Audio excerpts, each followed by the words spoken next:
Hey, shalom, shalom, shalom, everyone. My name is Zachariah Yahouda, and I'm coming back with another lesson. You know, the Lord put on my spirit to get a lesson in. For some reason, I don't know why my videos is not uploading. They're gonna y'all just bear with me. I'm still learning these devices, and I didn't get a chance to go out today. Been trying to get over this cold, man, that I caught last week. You know, when I was on the bus on that 10, and as soon as I got off that damn 10, I got sick.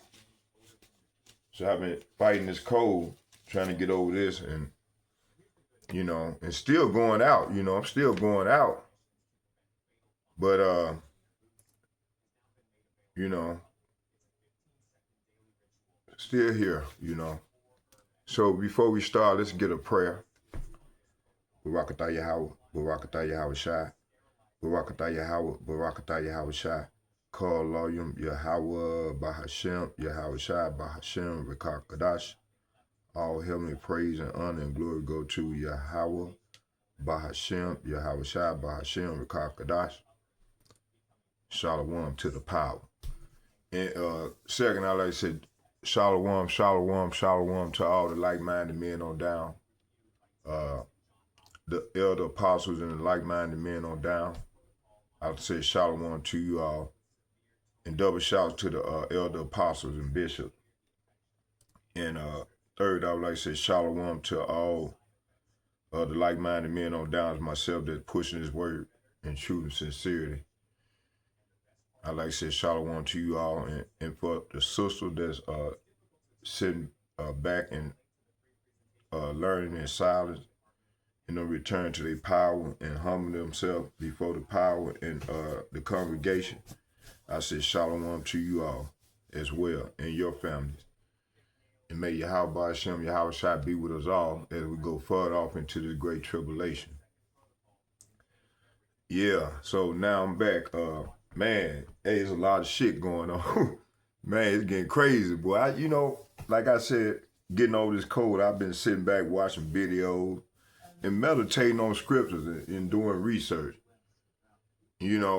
Man, these devils, man. Woo, man, these devils, man, they bringing it. They know they at the end of this thing, man. They know they at the end. They know who they are and they know who we are. So they bringing it, you see? And hey, I guess if I was in that situation too, I'll be doing the same thing. And these elites, they know exactly what's going on. Okay? So before we start, I want to get a verse. I want to start here. And let's see what phone I want to pull out. I'm gonna pull out this one. Let me see. Let's go to let me set all my Bibles up. I'm gonna use that one.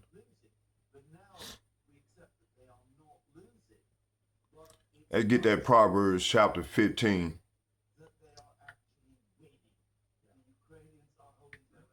Proverbs chapter 15 verses 3. It reads, it's the eyes, Proverbs chapter 15 verse 3, and it reads, the eyes of Yahweh, Bahashem Yahweh Shai, are in every place, beholding the evil and the good. See? So yeah, that's right. The Lord, man, hey, the Lord sees everything, man. Ain't no escaping his judgment, man. He just tallying up he got them scales, he letting it this evil, he's beholding the evil and the good in everyone, Okay. Let's go to Jeremiah. Jeremiah chapter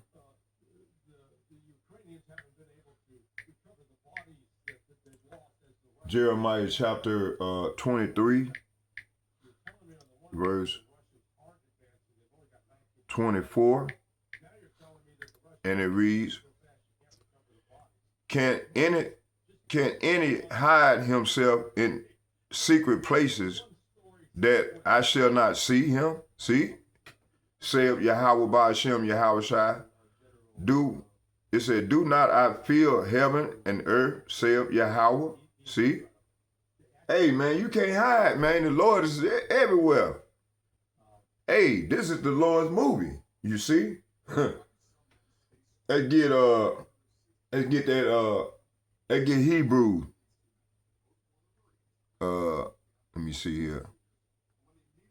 I got a couple videos. We're gonna land back. I got a few videos, clips. I'm not gonna play the whole video. I'm gonna interject here and there. But we're gonna try to get it done today. Get this work done and bring out this fire. The Lord told us, man, as being the prophets, man, we got to stay on fire. So can't slack on this thing, man. Okay. Yeah, let's get that Hebrews.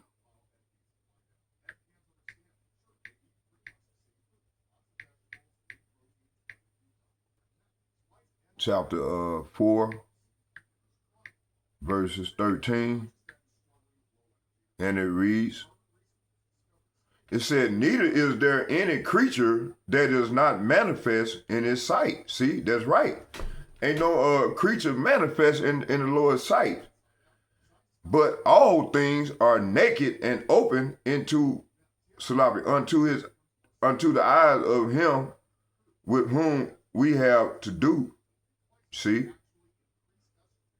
Yeah, man, we can't hide. You can't hide from the Lord, Joe. Everything, he sees everything. Okay? Let's go, let's get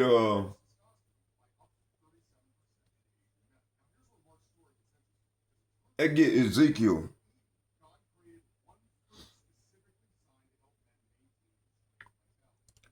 Ezekiel chapter 30.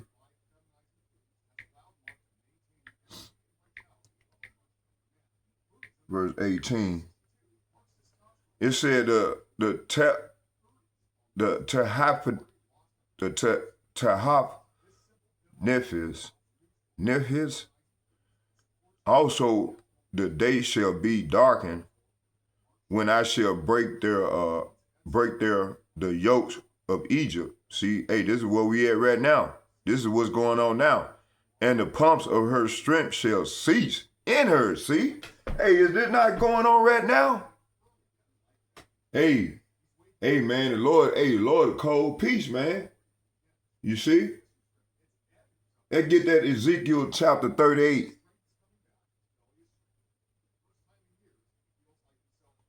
Man, if you don't get a thrill out of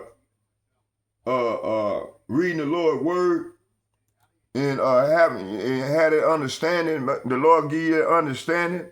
You know, the Lord revealed his secrets to his servants, the prophets. Man, we get a thrill, man. It's like, man, we get a thrill out of this here because we know exactly what's going on. And we know the Lord is putting the squeeze on the earth, on these people, man, on the wicked. You see? Ain't nobody gonna escape the Lord's judgment. He'll let you be wicked as hell, man, for a long time that you think that you was untouchable. But hey, the Lord gonna reach out and touch you. Okay? And that's what he's doing right now. He's reaching out and touching the wicked. Okay? Let's get Ezekiel chapter 38, verses 9. It said, thou shalt ascend, say what? Thou shalt ascend and come like a storm, see? Thou shalt be like a cloud to cover the land, thou and all thy bands and many people with thee. See, hey, that's that army, man, that the Lord mustering up, man. He's mustering up the army to get at the wicked, Okay? While these people in what they call it, cognitive denialism, man, the Lord is putting a squeeze on this place, man. He's showing his power, man. Let's get one more, and then we're gonna watch a couple of videos, and I'm gonna put together everything else while the video playing. Let's get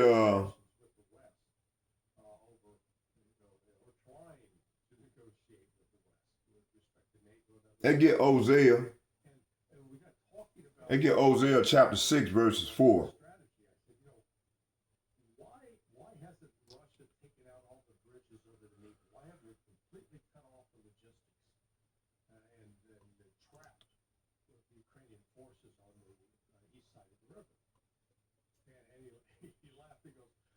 Asking that myself, but then as we got talking about it, he explained, he says, I think the real reason is that Russia didn't want from the beginning to cut off and leave the bulk of the Hosea chapter 6, verses 4, it said, O Ephraim, who shall I do unto thee?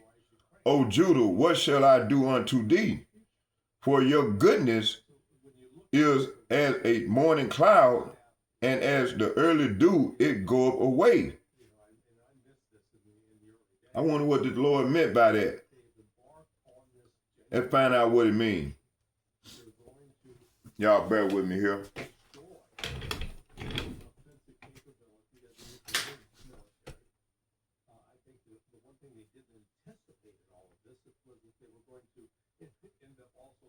Destroying NATO or exposing NATO's lack of depth, and so even though that's taking place, when you go to I can list a host of Western former generals, Petraeus, Hodges, Timothy, Jack King. Boy, I have never seen so many people in denial. Let's read it again. It says here, it said, O Ephraim, what shall I do to thee? So what the Lord is saying here, Ephraim represents the northern kingdom of Israel, which consists of the Latinos and the Native American. Okay?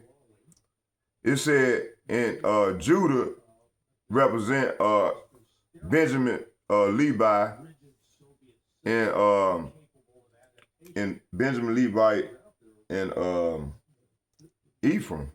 Hold on, no, Benjamin, Levi, and what's the other one?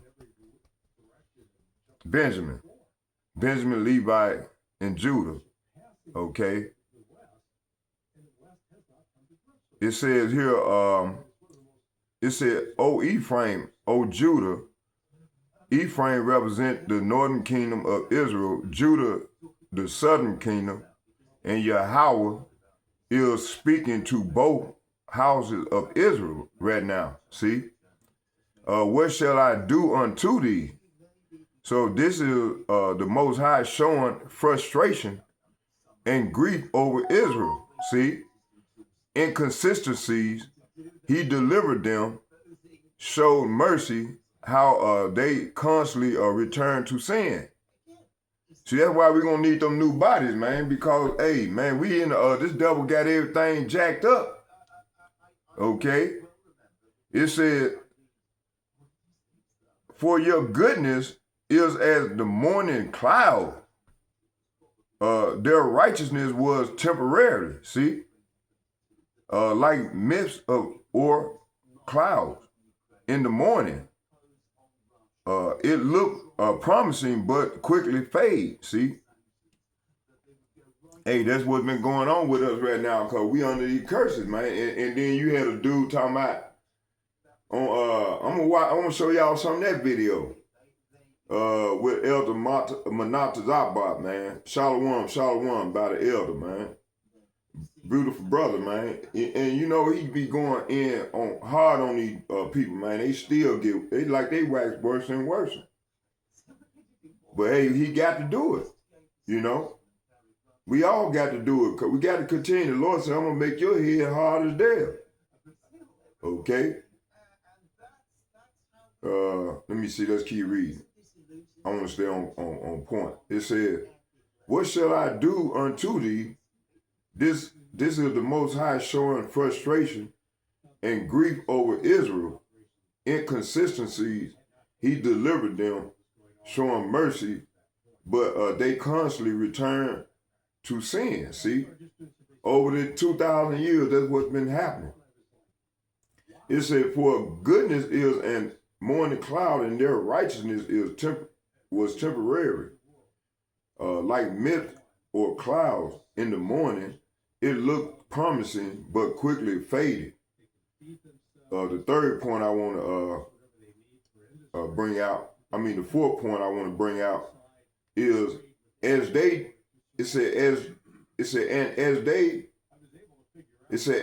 the early dew, it go away.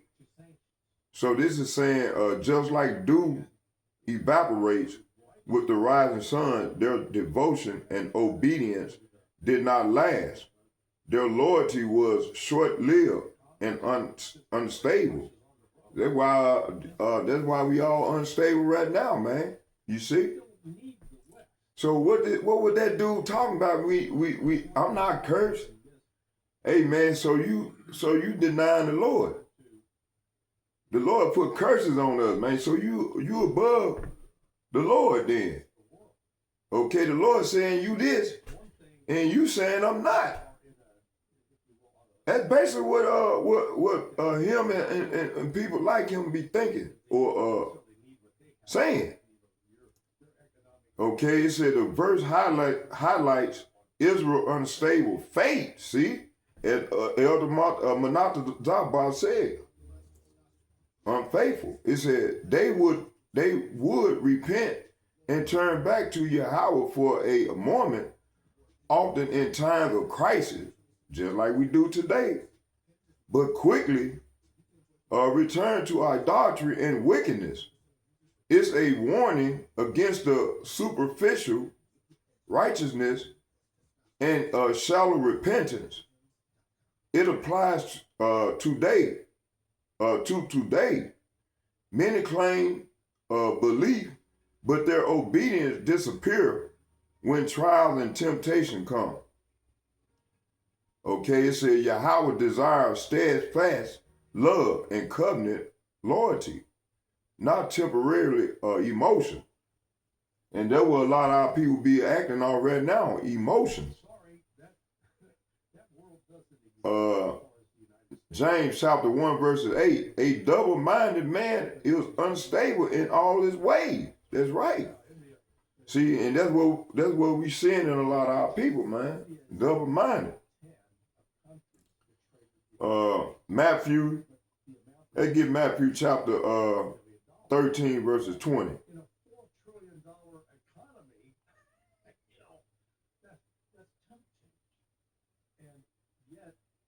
See, this is what them happened to us over a course of time by being assimilated into these heathen ways, man. And that started in early as 1960s, man, when they were having this civil rights movement, man. Our people, man, we had our own ways and we were trying to keep up with our own ways. But you had these wicked ass Negroes, man, wanted to assimilate into the. I want to go in the white bathroom or I want to drink out of the white water fountain. So all that bullshit, you see. So the Lord gave them what they want.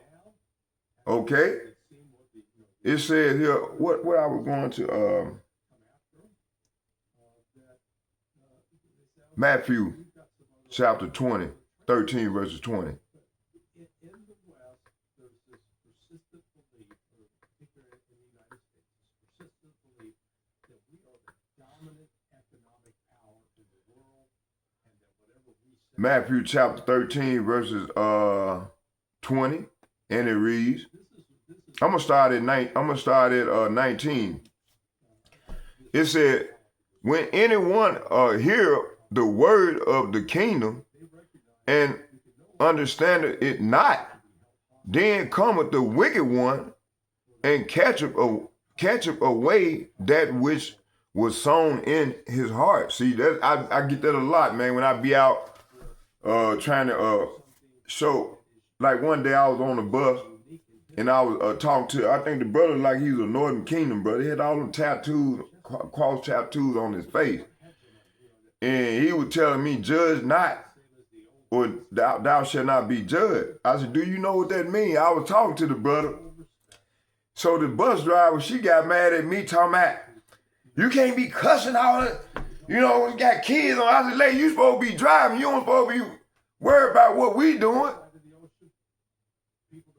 So that's Eve getting in men conversation when she's supposed to be quiet in the congregation.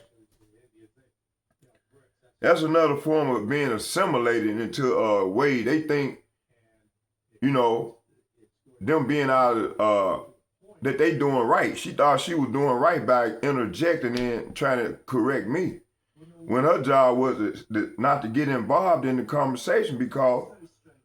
And then another thing is she's supposed to be quiet and drive the bus. But anyway, I think I got, cause she was trying to call the Metro cop. So I just went on and got off the bus, you know.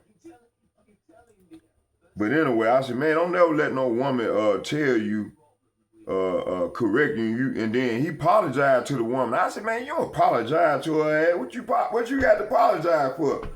See, that's how they made our men docile, man.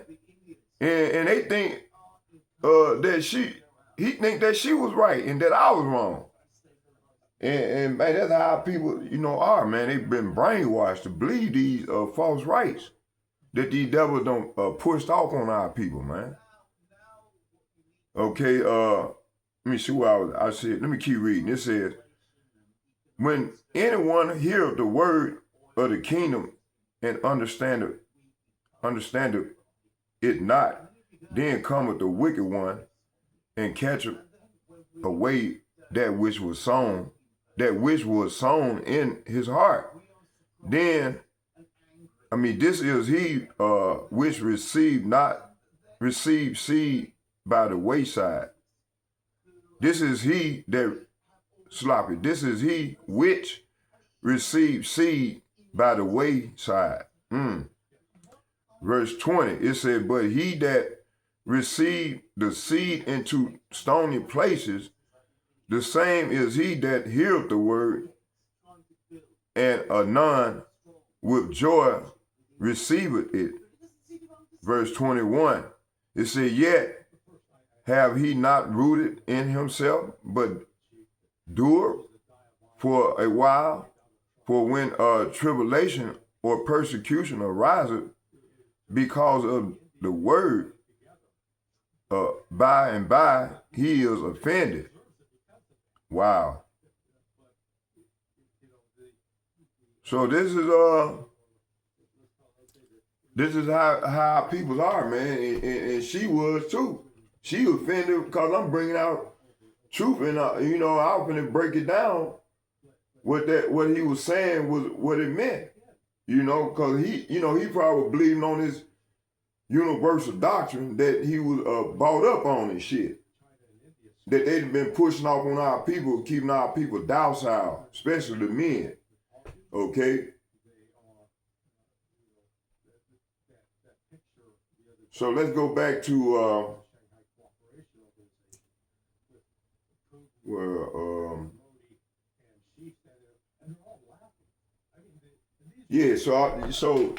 but like I said, the Lord is seeing everything. You can't hide nothing from the Lord. So let's go back to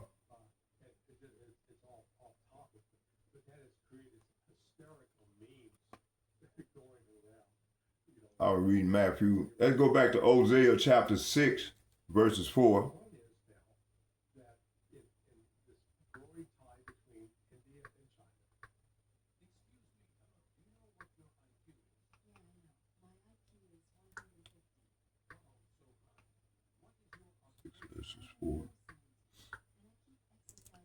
It said, O Ephraim, what shall I do unto thee? O Judah, what shall I do unto thee? For your goodness is as the morning cloud, and as for early dew, it goeth away. So the Lord is saying here, let's go to Hosea chapter 11, verse 8. It said, how shall I give thee up, Ephraim? How shall I deliver thee, Israel? How shall I make thee as Admah? How shall I set thee as Zeboim? My heart, it said, my heart is turned within me. My repentance are kindled together.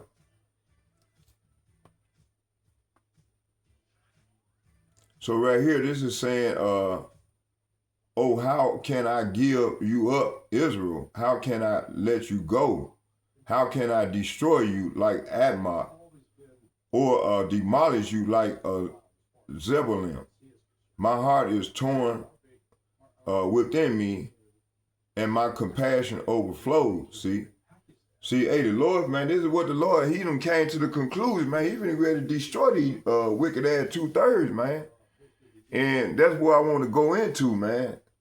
Well, I want to read, let's go to Job chapter 7, verse 9.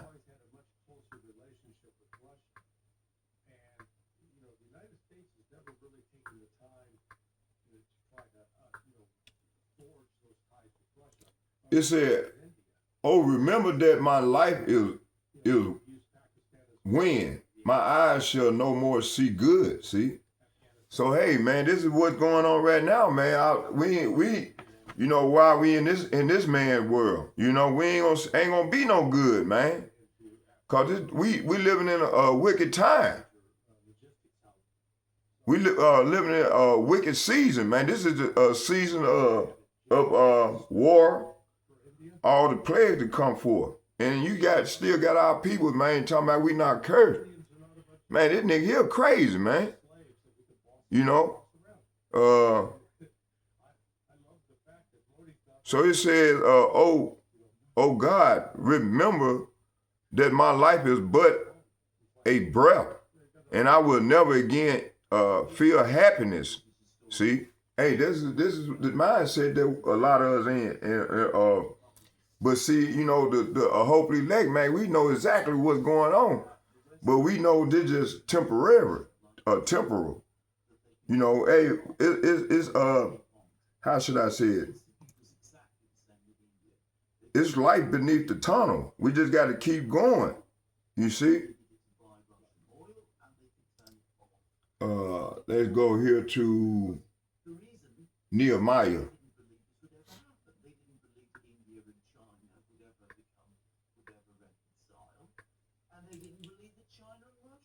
10 verses 27.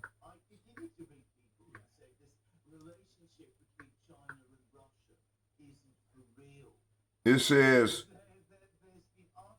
Ahijah, Hanan, Anan, Maluk, Haram, Bana.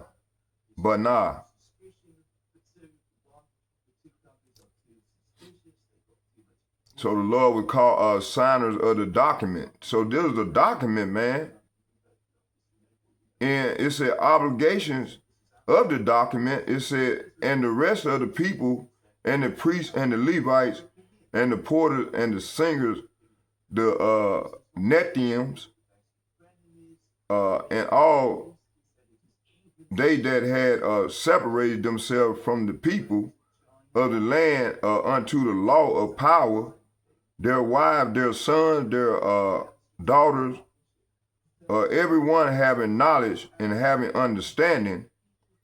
Verse 29, they clave to their brethren, their nobles, and enter into a curse, see, and into an oath to walk in God's law, which was given to by Moses, the servant of power, and to observe and to do all the commandments of Yahweh Ba'ashem, Yahweh our power, and his judgment and his statutes, see? So, hey, man, if we didn't obey these laws, statutes, and commandments, man, we'll be cursed. Pursue Deuteronomy chapter 28, 15 on down. And so we still under this curse, man. But hey, that's about to come to an end real soon. Because the Lord is gradually overturning our captivity.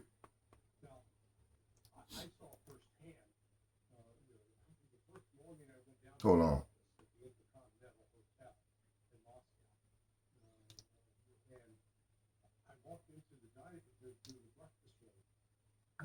The Lord. I was the only, Western Yeah. in the room. Everybody else was Chinese, happily eating breakfast and talking. So this relationship between China and Russia, apart from just the political, it's economic, it's diplomatic, but it's also I'm trying to figure out how it's worded.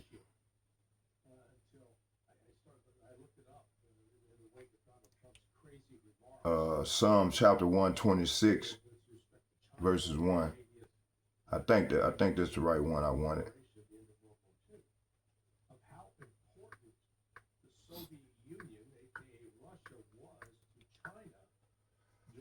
How much time we in? Oh, 30 minutes? Okay. Yeah, this is one. It's Psalm chapter 126, verses 1. It's talking about the Thanksgiving for a return from captivity. It says, I'm gonna read the first two verses. Matter of fact, I'm gonna read the whole chapter. It said, a song of degrees, when Yahweh turned again the captivity of Zion, we were like them that dream. Verse 2. It says here, so verse 1 is saying, a song of pilgrims ascended to Jerusalem when the Lord Yahweh by Hashem Yahushua brought back his exile to Jerusalem. It was like a dream. See, this thing gonna be like a dream. All this stuff that we done been through gonna be like a dream, man. Verse 2, then was our mouth filled with laughter, our tongue with singing. Then said they among the heathen, Yahweh have done great things for them. See?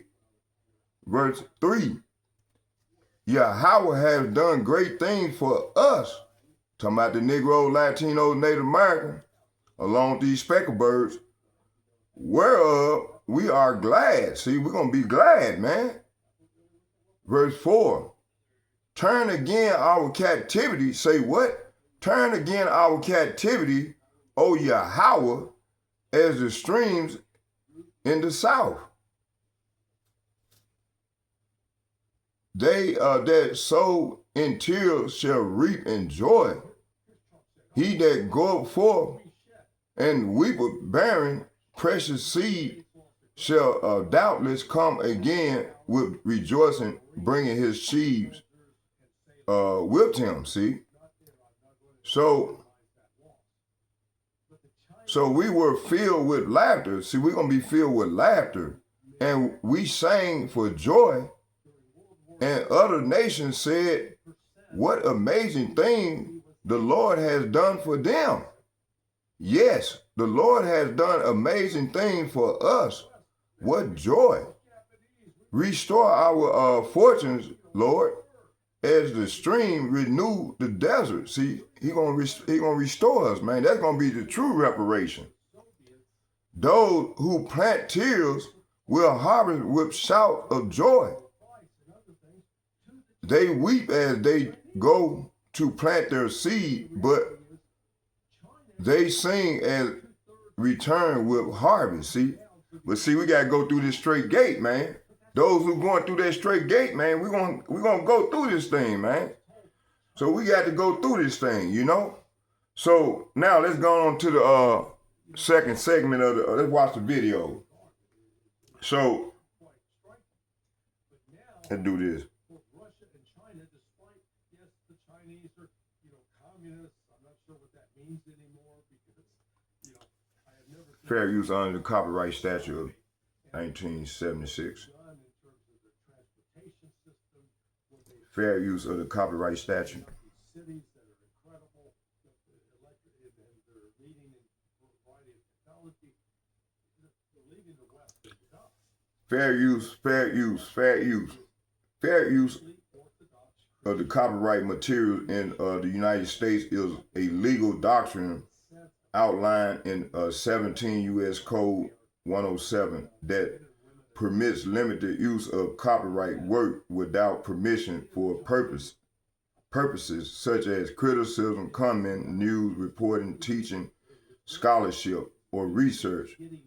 Whether a specific use is fair use depends on holistic consideration of 4 factors: the purpose and character of the use, the nature of copyright work, the amount and substantiality of the portion used, and the effects of the use on the potential market for copyright work. Okay, here go the 4 uses right here.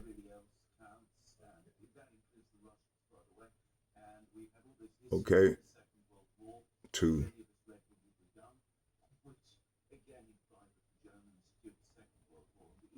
Okay.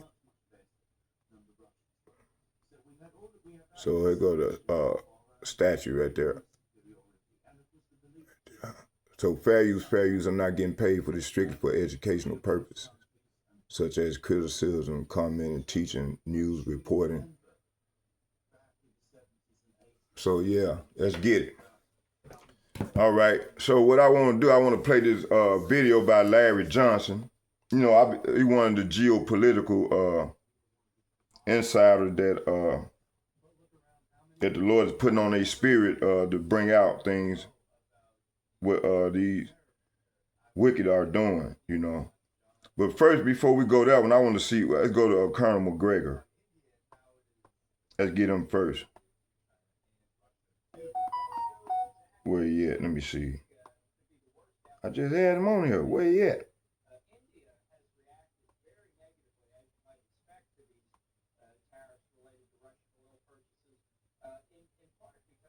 He was going in on Donald Trump. Let me see here. There you go. We'll watch about 5 minutes of this.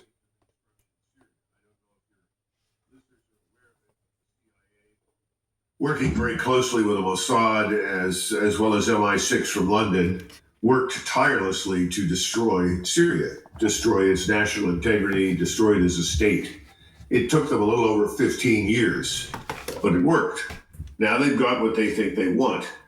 The problem, of course, is the people in charge, this Mr. Giuliani and his friends, have a terrible track record. And they've already begun committing atrocities against various minorities in that country. Armenians, Christians of all types and kinds, Alawites, Shia. And not that this is anything surprising, but what is a little alarming is the lack of coverage in the United States of that sort of thing.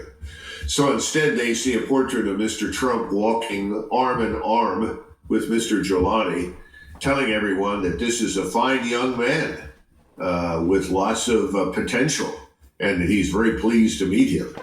When, from the vantage point of most of us who know something about the region, he's simply a war criminal who's continuing to murder people that don't deserve to be murdered. Not that anybody does. Now, you were talking about this competition, though, on infrastructure side. First of all, the route that reaches from the Indian Ocean up through Iran, across the Caucasus into Russia, that is going to be fiercely defended by the Russians and the Iranians. It's real. It's going to become more real in the future. I'm sure your listeners are aware that one of the first trains have already arrived in Iran from China. So the rail connection there is very important, and that rail connection will be expanded and reach all the way to the Indian Ocean. That connection is important for India, because remember, India lives next door to Pakistan, not exactly the most stable place in the world. and the ability to ship through that new approach from southern Iran up into Russia, from Russia then into India, or excuse me, into Europe, is very important. The other routes that you mentioned that are very important to the Turks are big on the lateral axis. Mr. Erdogan is already wandering around in the dark telling people, oh, the Turkic Empire is inevitable now. We're going to have this access that runs through Turkey up to Azerbaijan, and then through Azerbaijan out to all of the Turkic states in the Central Asia. You know, man, see, so the Lord, it's not gonna be no peace, man. They come trying to seek peace, man. There ain't gonna be no peace. The Lord won't smoke. I don't know what I had to continue to, and us, the brothers, had to continue to tell these people, man, their time is up. You know, the Lord won't smoke, man. You know, and it's not gonna be no peace. You know, Colonel McGregor. You know, all due respect to him. You know, ain't gonna be no peace, man.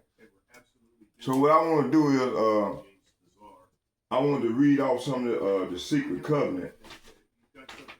Matter of fact, I'm finna read it all, and then there's a couple of them that I want to key in on. Okay. First, we're gonna start right here. I'm gonna let them go and keep talking while it's playing. It said the secret covenant. It said, which they created, these elites. Okay.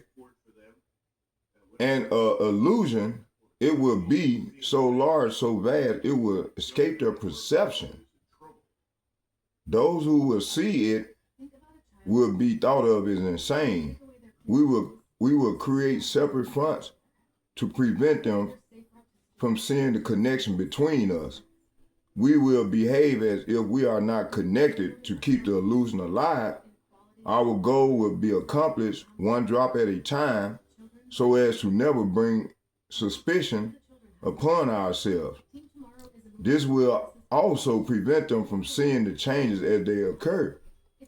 We will always,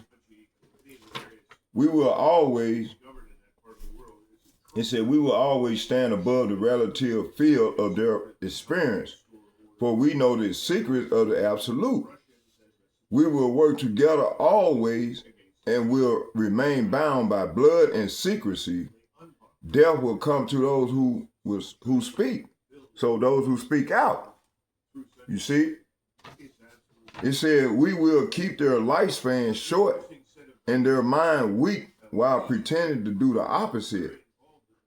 We will use our knowledge of science and technology in subtle ways so they will never see what is happening. And this is what these devils have done. It said we will use salt metals, agent accelerators, sedatives in food, water, also in the air, in food. They will be blanketed by poison everywhere they turn. The salt metals will cause them to lose their minds. Do we not have metals in everything we eat, drink? You know? It said,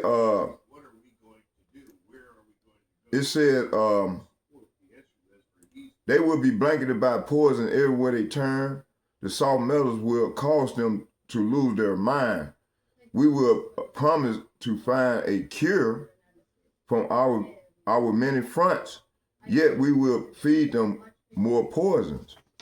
The poison we will absorb through their skin, mouth. They will destroy their mind and reproductive system. For all this, their children will be born dead, and we will conceal this information. The poison will be hidden in everything that surrounds them, see? In what they drink, eat, breathe, or wear. We must be ingenious in dispensing the poison, for they can see far. See, he's referring to the prophets, okay?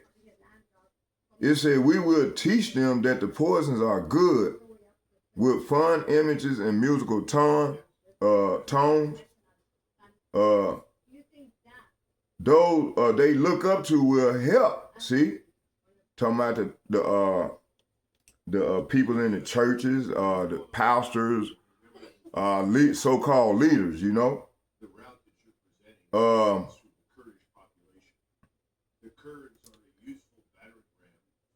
Let me see where I stopped at. Oh, it said the poison will be hidden in everything that surrounds them, in what they drink, eat, breathe, wear. We must be ingenious in dispensing the poison, for they can see far. We will teach them that the poisons are good, with fun images and musical tone. Those they look up to will help. We will enlist them to push our poisons. They will see our products being used in film. We'll grow accustomed to them, and we'll never know their true effects. See, they did this for 30, 40, down there 80 years. Okay, this is how the devil did. This is what he did. Okay, it said, when they give birth, we will inject poisons into their blood of their children and convince them it is for their help. We will start early on when their minds are young. We will target their children with what children love most, sweet things. When their teeth decay, we will fill them with metals that will kill their mind and steal their future. When their ability to learn has been affected, we will create medicines that will make them sicker and cause other diseases, for which we will create yet more medicines. We will render them here it goes. We will render them docile, weak before us, and by our power. See, they will grow depressed, slow, obese. You see how many obese people's out there? And when they come to us for help, we will give them more poisons. We will focus their attention toward money, see, and material goods, so they may never connect with their inner selves. We will distract them with fornication, see, external pleasures and games, so they may never be one with the oneness of it all. Their minds will belong to us, and they will do as we say. If they refuse, we shall find ways of implementing mind-altering technology in their lives. We will use fear as our weapon. We will establish their government, see, and establish the opposite, see, within. We will own both sides, see. We will always hide our objective but carry out our plans. They will perform the labor for us, and we shall prosper from their toil. Our families will never mix with theirs. Our blood must be pure always, for it is the way. We will make them kill each other, see? Is this not what's going on now? We will make them kill each other when it suits us. We will keep them separated from the oneness by dogma and religion, see? We will control all aspects of their lives and tell them what to think and how. We will guide them kindly and gently, letting them think they are guiding themselves, see? We will foment animosity between them through our factions. See, they doing that now. When a light shall shine among them, we shall extinguish it by ridicule or death, see, whichever suits us best. We will make them rip each other's hearts apart and kill their own children. We will accomplish this by using hate as our ally and anger as our friend. The hate will blind them totally, and never shall they see that from their conflict we emerge as their rulers. See? They will be busy killing each other. They will bathe in their own blood and kill their neighbors for as long as we see fit. See, this is what's going on. This is what's going to go on and going to continue, you know, because this devil got a depopulation agenda. And I'm gonna give y'all the receipts in a minute. It said we will benefit greatly from this, and they will not see us, for they cannot see us. We will continue to prosper from their wars and their deaths. We shall repeat this over and over until the ultimate goal is accomplished.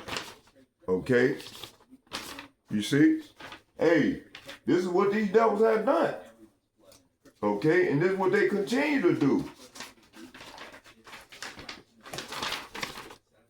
Accomplish. It said we will continue to make them live in fear and anger through images and sounds. You know, they control all the media. We will use all the tools we have to accomplish this. The tools we will provide by their labor, we will make them hate themselves and their neighbors. We will always hide divine truth from them, that we are all one, and this they must never know. They must never know that color is an illusion. They must always think they are not equal. Drop by drop, we will advance our goal. We will take over their land, resources, and wealth to exercise total control over them. See, this is what this devil had done for 500 years. We will deceive them into accepting laws that will steal the little freedom they will have. We will establish a money system. This is what they're trying to do now, a digital. They're going digital now. The first money system they created was in 1908, somewhere around there. And then Nixon came back with it was through Woodrow Wilson, I think, if I'm not mistaken. And he was in with them at least anyway. But after World War II, they created a money system, okay? And that's a money system that, what is it, the Belt Road Initiative?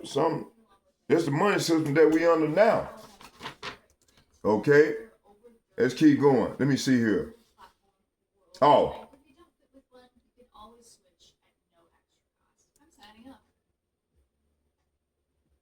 let's stop right there with that money system. Okay?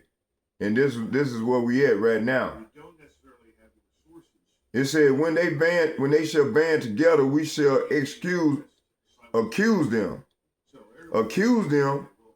of crimes and present a different story to the world, for we shall own the media. We will use our media to control the flow of information and their sentiment in our favor. And when they shall rise up against us, we will crush them like insects, for they are less than that. See, they will be helpless to do anything, for they will have no weapons. See, and this is why they trying to get all the weapons, man.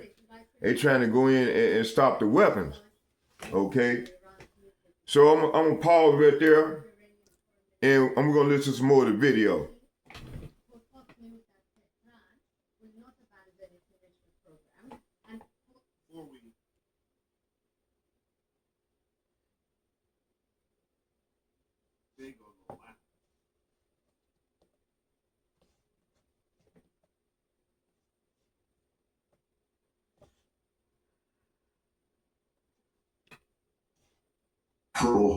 axis.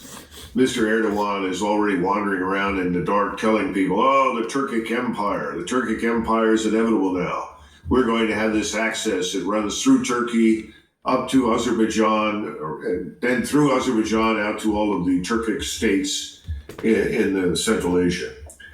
Well, it sounds like a great idea. The problem is that he doesn't necessarily have the support for what he wants to do in Central Asia.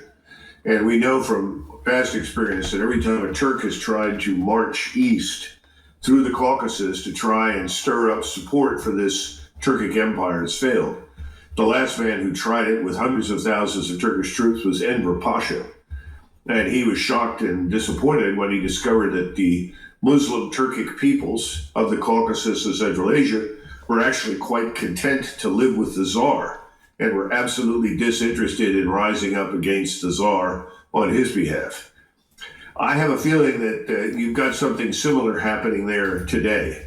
If you go to Central Asia, most of the Central Asians that I have worked with and talked to are very comfortable with Mr. Putin. He is viewed as a source of stability and support for them. Whenever an Uzbek or a Tajik or any of the various people that govern in that part of the world is in trouble, he has shown up quickly and supported them, helped them restore order. And they're very comfortable with the Russians as a security guarantee of some kind against the Chinese, because the Chinese in that part of the world are extremely unpopular. China knows this. So if China is going to build its One Belt, One Road through Central Asia, it's absolutely dependent upon Moscow. So it's an interesting set of dynamics. We are very involved in this thing because of Israel. And I think your listeners need to understand that if it were not for Israel, we probably would not be involved at all. I mean, quite frankly, we are not dependent upon the oil and gas that comes out of the Persian Gulf anymore. And that's not just because we have a surplus of our own.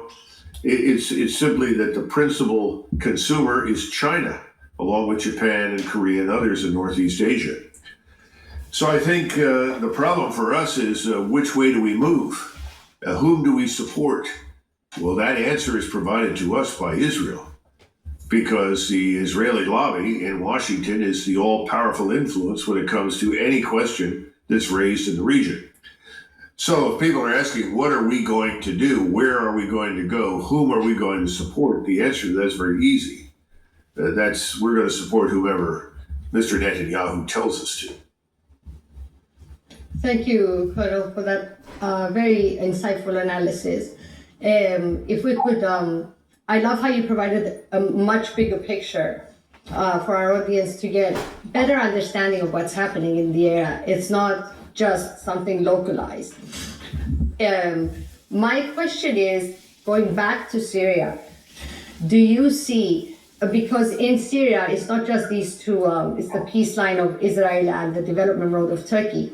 There's also another map from, if we could put it up, it's the David's Corridor. And would that, do you think, okay, so I'd like you to explain to our viewers about Israel pushing even further through other plans like these, which is the David Corridor for our viewers. It's aimed at covering a land route from the Golan through the Druze-held Suwaid area in the south, all the way up to the Kurdish-controlled areas in northeast Syria, which you mentioned, near the American land space. Do you think that could probably bring Israel and Turkey on a face-to-face collision course? Yes, I do, although it's not immediate. Remember that from the standpoint of Israel, the route that you're presenting really runs through the Kurdish population. The Kurds are a useful battering ram for use against Iran. Now, the Kurds also have their problems with the Turks. And the difficulty for the Israelis is, on the one hand, they want the Kurds to attack Iran. They want the MEK to continue to be a terrorist force on their behalf against the Iranians. On the other hand, they probably are not sure quite yet what they want them to do vis-a-vis Turkey. Much of that depends on Mr. Erdogan. He's got a lot of forces. I'm talking about Mr. Erdogan, and he could move into that area and do a lot of damage very quickly. I don't think the Israelis want that to happen. Obviously, the route that you're depicting is important to them. I mean, throughout this entire war, that's been going on since this thing got started in 2023. Oil and gas and food have come to Israel from Turkey. Without the Turkish support, the Israelis would be in a lot of trouble. So I think they're going to tread carefully. So I don't think we can point to a sort of permanent solution yet. You've raised the right issue. You've put it on the map. You've shown it. That's a bigger issue. Now, there's also another corridor. This is the corridor in southern Armenia that borders Iran, that connects Azerbaijan with Turkey. That's extremely important because that's the centerpiece of Mr. Erdogan's greater Turkish integration, if you will. I don't know how that's going to turn out. It looks like the current Armenian president has decided to defer to us. We're urging him to essentially go along with what these Turkish states want. I don't think that suits the Russians, who are very uncomfortable with that. But that corridor is very, very important to Erdogan. And without that corridor, it's difficult for the two Turkish states to support each other. So before we see Mr. Erdogan engage in any direct conflict over the corridor that you showed, he's got to get control of the first one up in the Caucasus. Okay. They need to be able to coordinate.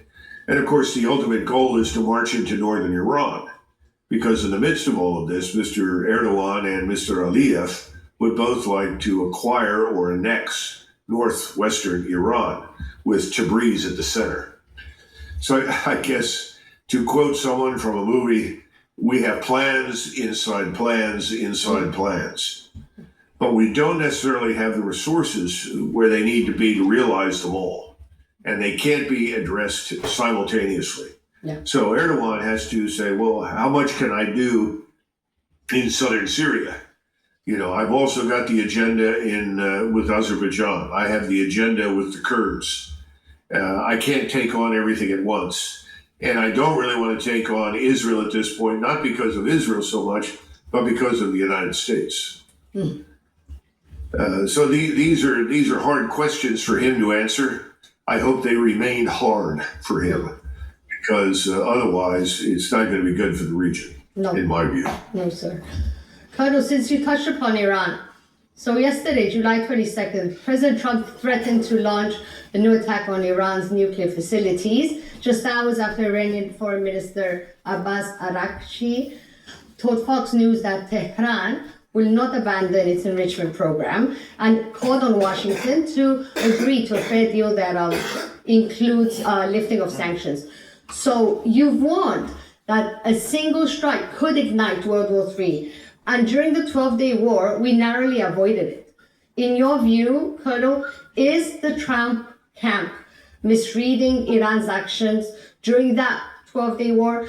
And are they also now misreading Iran's global red lines today? First of all, I think another resumption of conflict, in other words, another extension of the war between Israel, the United States, and Iran, is probably inevitable. Yeah. Now, I'm not sure what the trigger will be or the catalyst, but I think it's hard to avoid. The problem that President Trump has is a problem that more than one U.S. president has faced over many decades. You make a strident remark, a comment that commits you to action, and then later on you want to retreat from that policy position. You find it's very, very difficult to do so. My own experience with Mr. Trump is that this is not someone who wants a war with anybody. Unfortunately, he both talks his way into it and he supports others, like Israel, on the way into it. So I think we're going to see a resumption of conflict with Iran. Now, the Iranians, in the meantime, have not committed under any circumstances to the production of a nuclear weapon. Remember, this enrichment was always about civil use and civil application. Guys, if you suffer from neuropathy, stop drinking cold water. Now, I know it sounds like an exaggeration, but this was the first sign. This enrichment was always about civil use and civil application. The Israeli influence in Washington, the Israeli control of our Congress, the Israeli influence in our media convinces everyone on any given day that anything the Iranians say must be wrong. In other words, the Iranians are always lying. The Israelis are always telling the truth. It's sort of an interesting dynamic, and there are millions of Americans who are fed this sort of thing on a daily basis. So when you say, "Oh, wait a minute, we could come to an arrangement. I mean, this is just civil use. Why are we pressing for complete abolition of any enrichment whatsoever in Iran?" The answer is, well, you can't trust those Iranians. You know, this will just get worse. We have to strike them. They're the number one terrorist in the world. Well, one man's terrorist is another man's freedom fighter. And let's be frank, most of the people I don't think view Iran as a terrorist state at all. This is an old mantra that's been with us since, well, for 46 years. The Iranians have directed most of their activity against anyone who is threatening their co-religionists. In other words, if you're attacking Shiites in Lebanon, Shiites in the Emirates, Shiites in Yemen, well, yes, the Iranians will eventually try to help their co-religionists. Although whenever they've done so, they've tried to do so without necessarily being dragged into direct conflict themselves. Well, now they have no choice. They're in direct confrontation with Israel. That means ultimately with us. Okay, let's go back here. It said, we will take over their land resources and wealth to exercise total control over them. We will establish a money system that will imprison them forever, keeping them and their children in debt. It says, when they shall band together, we will accuse them of crimes and present a different story to the world, for we shall own all the media. See? You see? So, as the colonel was saying, hey, these devils, man, let's keep reading, let's read some more. It says here, we will use our media to control the flow of information and their sentiment in our favor. We shall, it said, when they shall rise up against us, we shall crush them like insects. They are less than that. They will be helpless to do anything, for they will have no weapon. We will recruit some of their own to carry out our plans. Are they not doing this right now? Hey, you know, and they got they use a lot of their own people to help the poor, the people, the uneducated to what they doing. Okay? It said the recruits, we will recruit some of their own to carry out our plans. We will promise them eternal life, but eternal life they will never have, for they are not of us. The recruits will be called initiates and will be indoctrinated to believe false rights of passage to a higher realm. Members of these groups will think they are one with us, never knowing the truth. They must never learn this truth, for they will turn against us. For their works, they will be rewarded with earthly things and great titles, but never will they become immortal to join us. Never will they receive the light to travel the stars. They will never teach. They will never reach the higher realm, for killing their own kind will prevent passage to the realm of enlightenment. This they will never know. The truth will be hidden in their face, so close they will not be able to focus on it until it's too late. Oh yes, so grand the illusion of freedom will be that they will never know that they are our slaves. And when all this is placed, the reality will have created for them will own them, and this reality will be their prison, and they will live in self-delusion. When our goal is accomplished, a new era of domination will begin. So this is what they want, man. Okay? Oh. Okay, their mind will be bound by their beliefs. Their beliefs we have established from time immortal. Okay, but if they ever find out they are equal, we shall perish. Then this they must never know. If they ever find out that together they can vanquish us, they will take action. They must never ever find out what we have done, for if they do, we shall have no place to run. For it is easy to see who we are once the veil has fallen. See, hey, this is happening now. Our action will have revealed who we are, and they will hunt us down, and no person shall give us shelter. This is the secret covenant by which we shall live the rest of our present and future lives. For this reality will transcend many generations and lifespans. This covenant is sealed by blood, and our blood, we, the ones whom from heaven to earth came.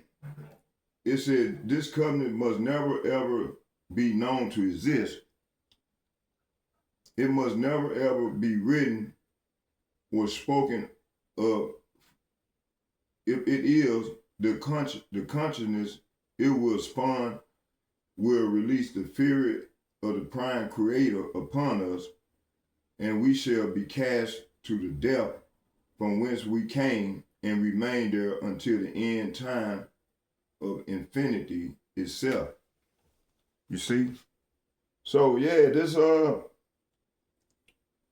these witches and warlocks, man, this is what a lot of people been blinded, man, and these people still believe in these devils. Our people still believe in this devil, this white man, this so-called devil, this demon. Okay? So they ain't gonna have to learn the hard way. Now I got hold on here.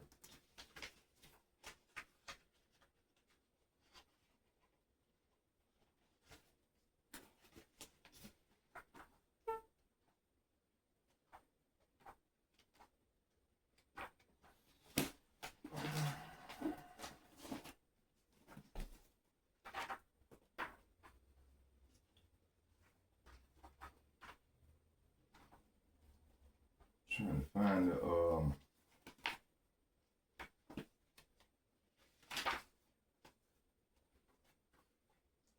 it's hot in here. Hold on, y'all. Bear with me here.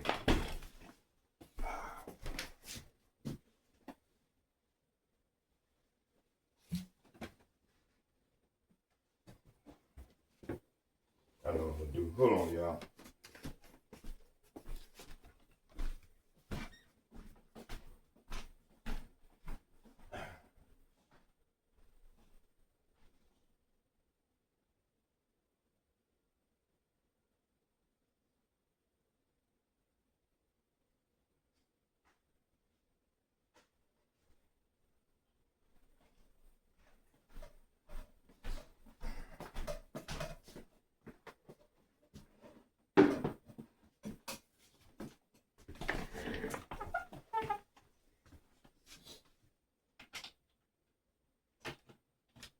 There we go.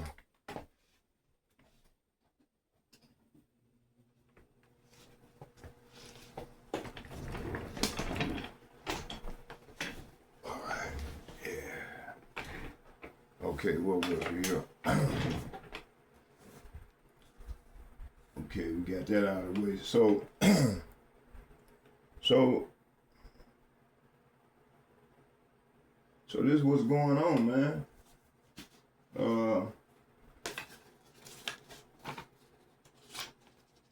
But see, the Lord is exposing this devil.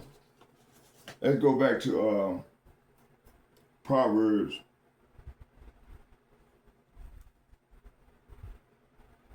How much time we in? Okay. Let's get Proverbs chapter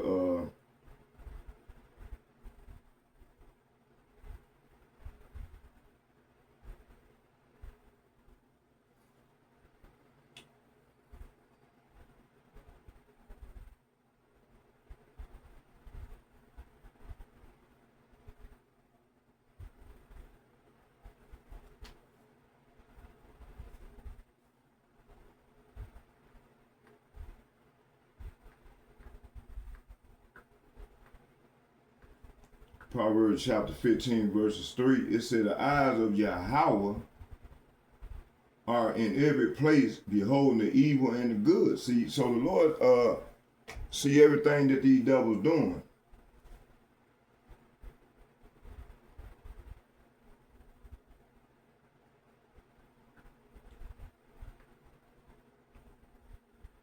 Isaiah.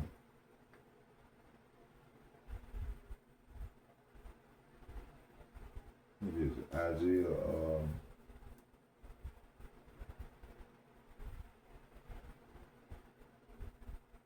Oh yeah.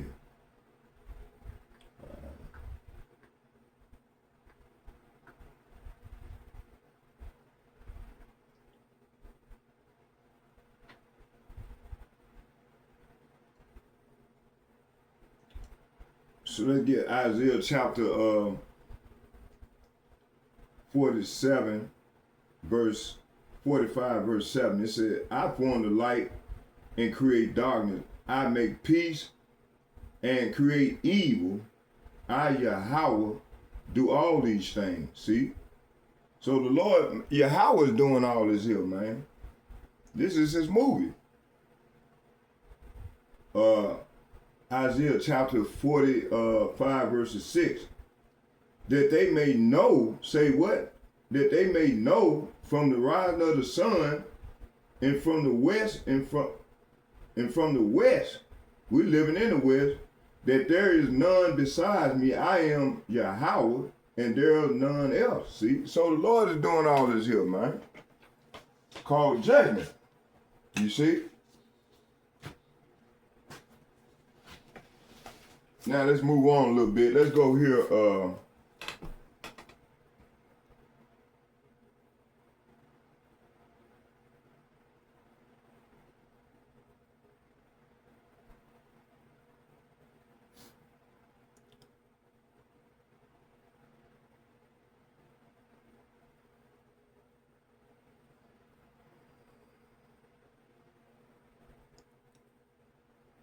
So I just read they covenant, man. So right here, I'm gonna go here.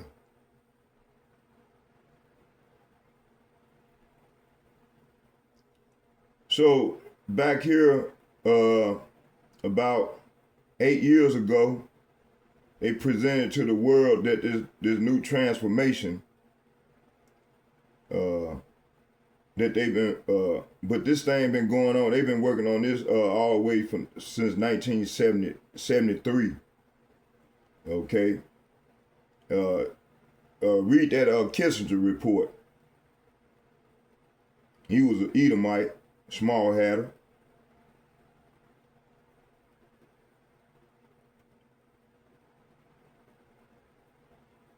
In that report, it said America, man, they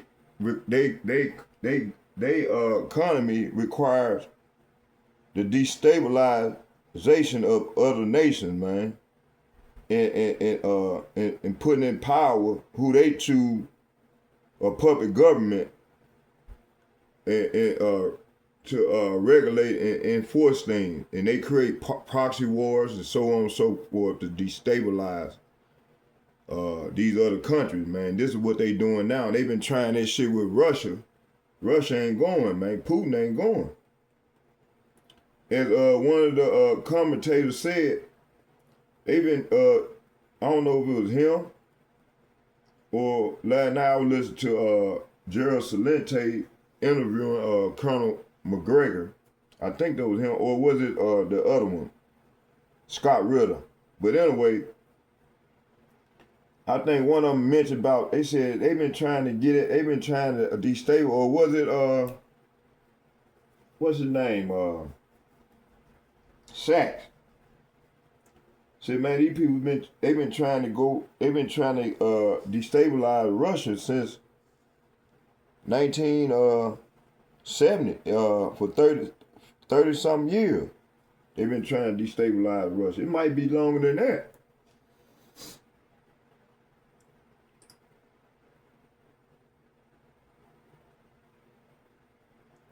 So I want to read this here.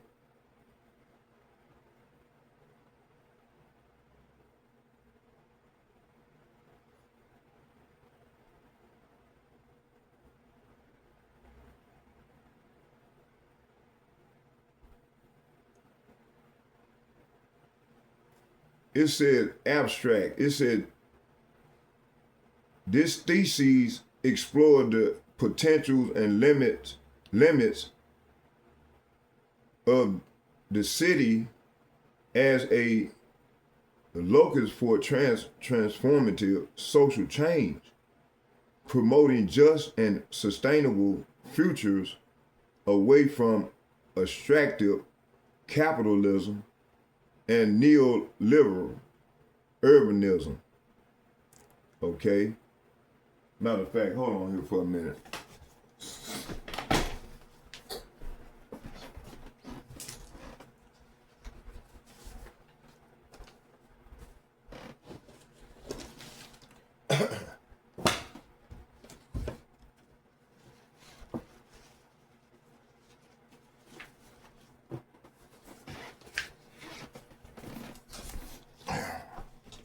Hold on, y'all bear with me here.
Okay,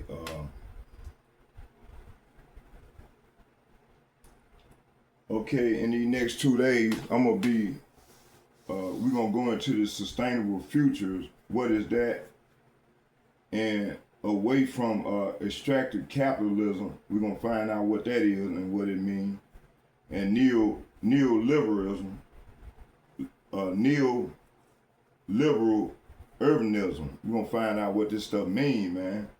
Okay, but anyway, let's keep going anyway. So that's on the agenda. We're gonna go dive deep off into that.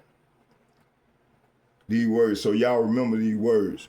It says here, promoting just and sustainable futures away from, also another word. Matter of fact, let's start back at the top.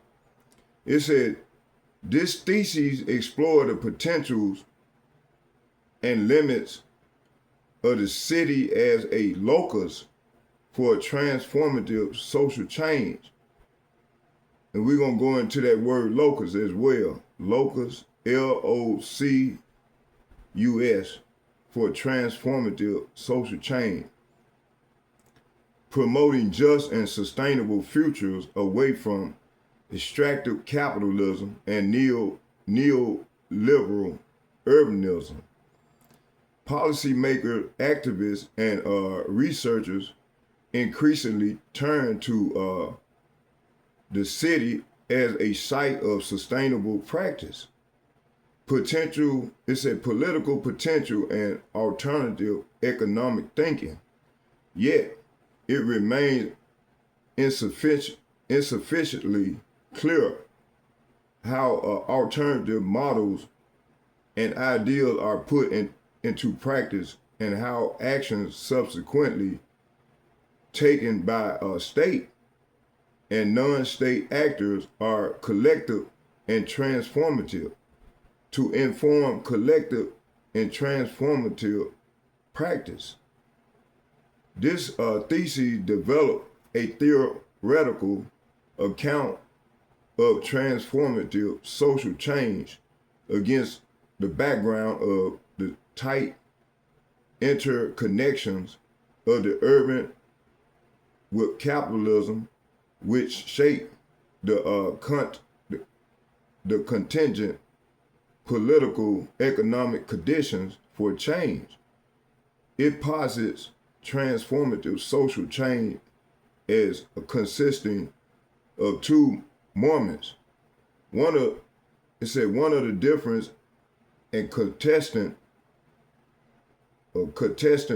contestation and others of alternatives and diverse economies.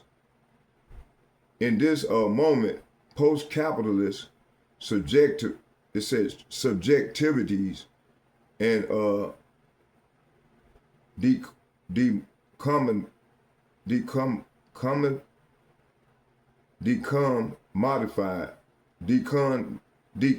modified urban spaces arises which challenge capitalism in the city and the way it is premised on growth divides social. Let me go back and read that again. It said challenge capitalism in the city and the ways it is premised on growth divides society into social classes and relies on unpaid care, work, and nature. This thesis explored the potentials and limits of transformative social change in which empirically, through the case of Amsterdam and its emerging donut economy, the latter is based on an alternative economic model incorporating social and ecological thinking. The municipality of Amsterdam has embraced this model in relation to its latest circular economy strategy, while a range of urban activists have adopted it in their efforts to transform the urban economy from below. Drawn on qualitative methods and a dynamic research approach that is both critical and generative. The project examined Amsterdam's emerging donut economy to distill the potential for alternative practices arising in and despite dominant structures, while remaining aware of the ways in which these structures condition and limited this potential. The study shows how social actors working with and beyond the state engage in contestation and promote alternative practices that begin to reconfigure the unsustainable relations of the urban economy with a nature of reposit the city as a space for social reproduction rather than immaterial production. Yet the potential for materials rather than merely discursive change remain limited as long as the governing of urban space is profit dependent and sustainability efforts are simultaneously instrumentalized for international competitiveness and green growth. Their theses thus argue that transformative social change requires paying attention to alternative values, creation, and class relation in the city as well political economic relations extending well beyond the graphic boundaries of the city. By shedding light on the dynamic present in one local setting, the thesis paves the way for future disentangling the myriad connection of unsustainable local practice with geographies elsewhere, something which is needed to enable solidarities extending for beyond the local. So I went on, I just did a few pages. So let's see what this is really talking about. It said, and I can see past abstract thesis like for a reference breakdown deal. Okay, it said the city as a site for transformative social change. The clash between extractive capitalism and neoliberal urbanism and alternative models. The Amsterdam donut economy as a case study limits on a discursive versus material change in urban sustainability. The need for alternative value creation, new class relation, and trans-local solidarities. Before I move forward, let me clarify what you like me for to do. It said, do you want me? Okay, yeah, it said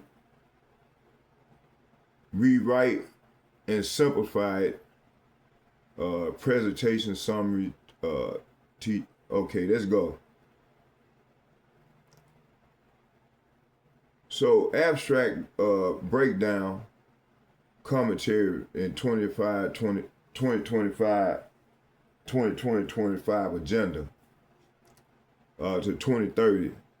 It said that this thesis explored potential and limited of cities as a locus for transformative social change, promoting just and sustainable futures away from extractive capitalism and neoliberal urbanism. Meaning, they want the cities to be the engine of change, just as sustainable as an alternative to extractive capitalism and neoliberal urbanism. So the teaching points, transformative is a key word used by foundations, think tanks. It can mean repentance, change in nature, or simply policy rebranding.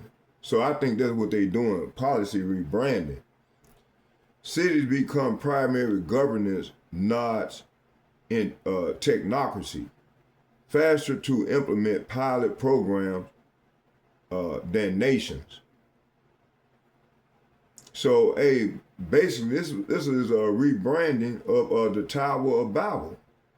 Okay, let's get that. Let's go to Genesis.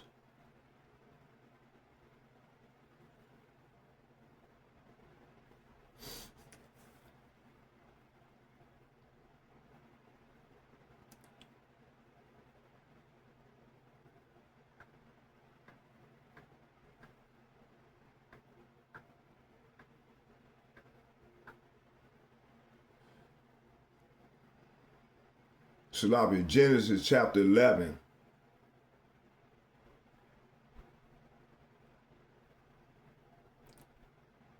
And I'm going to start at the top. It said, and the whole earth was as one language and of one speech. Hey, this is what they want.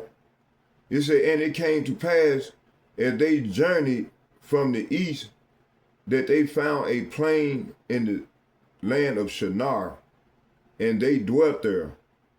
Verse 3, and they said one to another, go to, let us make bricks and burn them thoroughly. And they had bricks for stone, and slime had they found mortar. And they said, go to, let us build us a city and a tower whose top may reach unto heaven, and let us make us a name, lest we be scattered abroad upon the face of the whole earth. Verse 5, and Yahweh came down to see the city and the tower which the children of men built. Verse 6, and Yahweh said, behold, the people is one, and they have all one language, and this they begin to do. And now nothing will be restrained from them, which they have imagined to do. Verse 7, go to, let us go down, and there confound their language, that they may not understand one another's speech. Verse 8, so Yahweh scattered them abroad from thence upon the face of all the earth, and they left off the city, left off to build the city. Verse 9, therefore the name is called Babel, because Yahweh did their confounded the language of all the earth, and from thence did Yahweh scatter them abroad upon the face of all the earth. So the Lord scattered the people back then. Hey, he gonna do the same thing, but this time he gonna bring fire. Okay, and get Isaiah chapter 10 verses 1.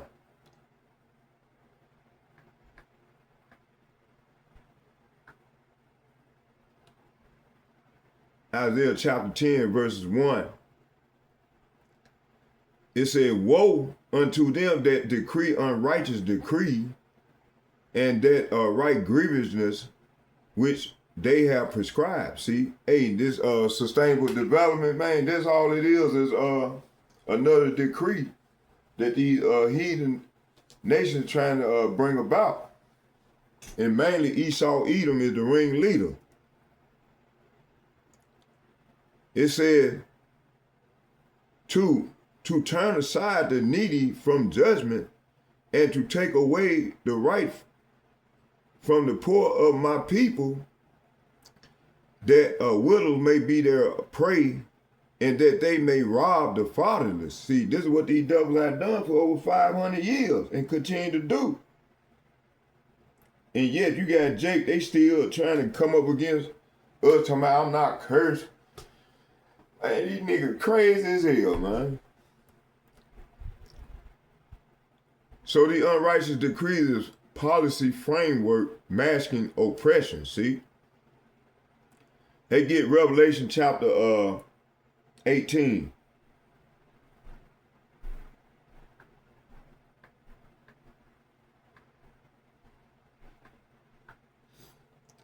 And it reads, I'm going to start at the top.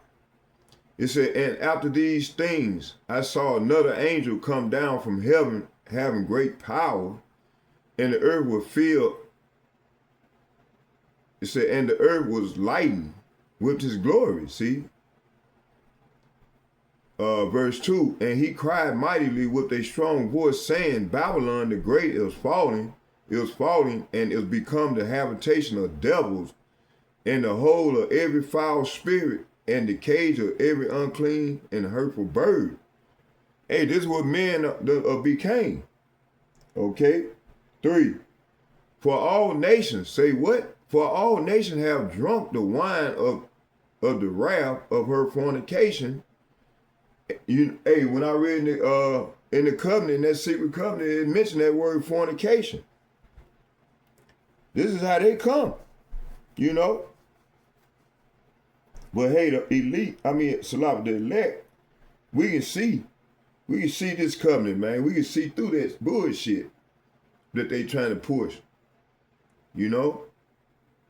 It said, committed fornication with her, and the merchants of the earth are waxed rich through the abundance of her delicacy. See?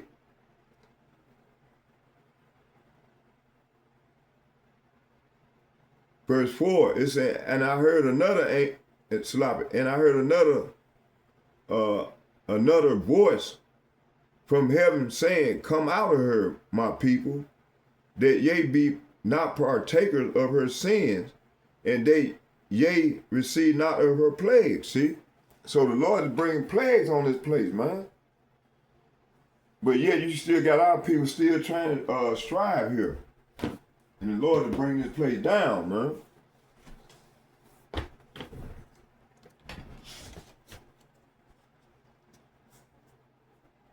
How much time we in?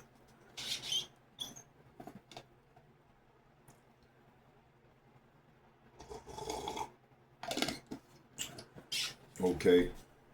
Let's keep it moving. Let's get some more.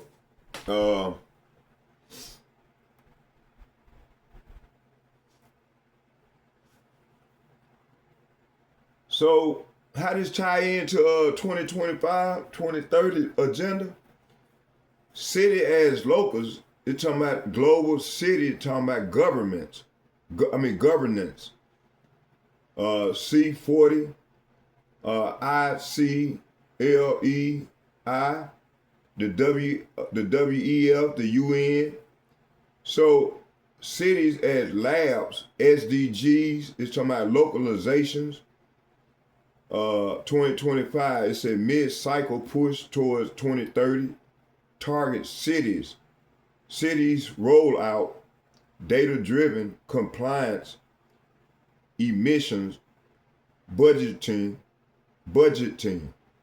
mobility controls. Okay. 2, policy makers, activists, and researchers increasingly turn to cities, yet it remains insufficiently clear how alternative models are collective and transformative, meaning they admit implementation gaps, lots of frameworks, little proof or collective material transformation. Okay. Teaching point. Watch the gap between buzzwords and what changes on the ground.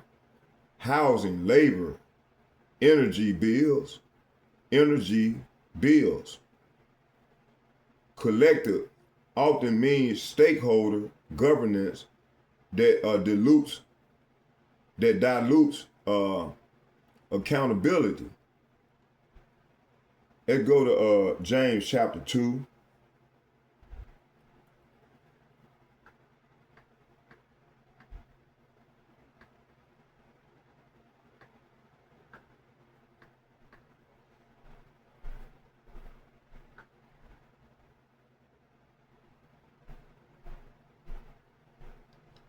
James chapter 2, and I'm going to start at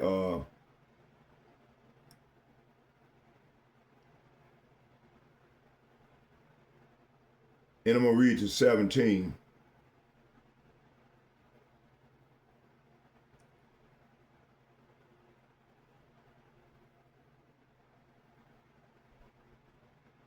Matter of fact, let's start at 15. It said, if a brother or sister be naked and destitute of daily food, verse 16, and one of you say unto them, depart in peace, be ye warmed and filled, notwithstanding, ye giving them not those things which are needful to the body, what doeth it profit? See? So these devils, man, they ain't trying to help no poor person, man. So verses 15 and 16 is saying, suppose you see a brother or sister who has no food or clothing, and you say goodbye and have a good day, stay warm and eat well, but then you don't give that person any food or clothing, what good does it, what good does that do?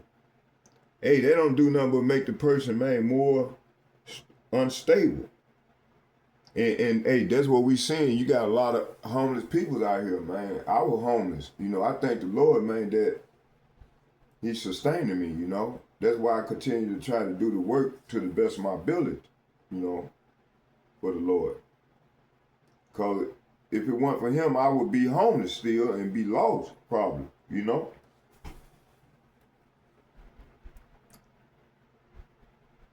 But see, this is what these people have done, man. They, this is how they implement this sustainable ability, man. They trying to bring people to their knees, man, where people have to depend on them. Let's get Micah chapter 2.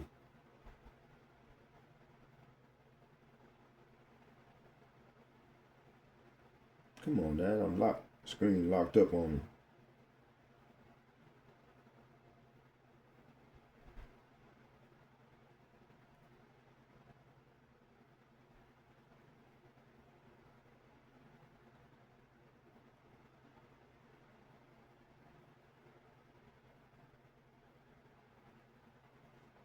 Y'all bear with me. Hold on.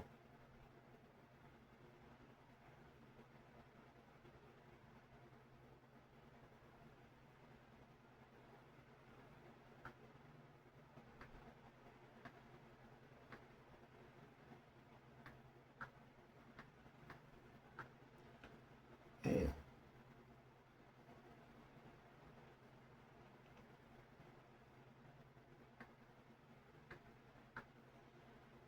Micah 2, chapter 1, and it reads, it said, woe to them that devise iniquity and work evil upon their beds, and when the morning is light, they practice it because it is in the power of their hands. See, hey, these devils got the power, man. See, the Lord gave them the power, man, to do these wicked things, okay? Because, hey, the earth is given into the hand of the wicked. That's Job 9:24. So the wicked is ruling the earth in wickedness right now. They don't give a shit about poor people, man. And I don't know when these people gonna wake up and see this, man. You got these people still out here going to these little town hall meetings and shit. And hey, that shit ain't profiting them, man. This devil, man, is constantly lying to them and selling them these pipe dreams, these dreams, man. This place is done, man. It's over. Okay? Verse 2. It said, and they covet field. This is what the devil do. This in the covenant. It said, and they covet field and take them by violence, and houses and take them away, so they oppress a man and his house, even a man in his heritage. See, hey, did they not do this to the Negroes, Latinos, Native Americans? You see? And they still kind of trying to push that false doctrine on our people, man. Claim that our people is the other nation and instead of being who they are. Man, you are our people, man, we are the true Israelites, man. They don't acknowledge that. You know? They kind of thinking that the people over there in the land, in our land, claim to be us. But they are imposters. They the one made up this sustainable development, all these SDGs and so on and so forth. Okay?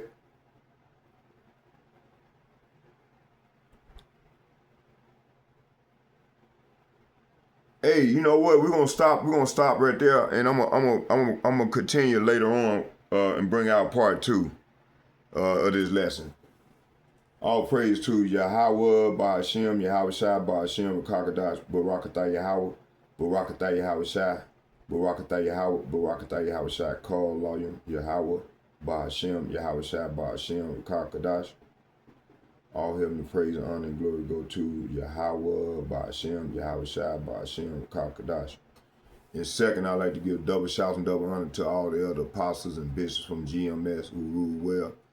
And third, I would like to say shalom, shalom, shalom to all the like-minded men on down to myself that are pushing the same truth and sincerity. I say shalom to you all. And may Yahweh Ba'ashem, Yahweh Shai be with us as we continue to go through Jacob's trouble. Shalom, shalom, shalom. I'm out.